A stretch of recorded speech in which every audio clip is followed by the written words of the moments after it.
kitap okuma yarışmalarını çok önemsiyoruz. Ancak bizde kitap okuma yarışması klasik şekilde yapılmamaktadır. Kitabı hem öğrencimiz okumakta hem velisi okumaktadır. Veli öğrenci işbirliğiyle kitap okutuyor ve daha sonra bunları sınava tabi tutuyoruz, derecelendiriyoruz ve ödüllendiriyoruz. Diğer başka bir konu,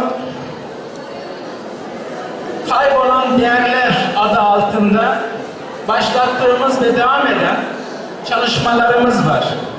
Birinci dönemde anne babaya saygı, ikinci dönemde kardeşlik konusu olmak üzere bütün okullarımızda resim, şiir, kompozisyon alanında yarışmalar yaptırdık, ödüllendirdik. Her birinci bir tane bisiklet vereceğiz.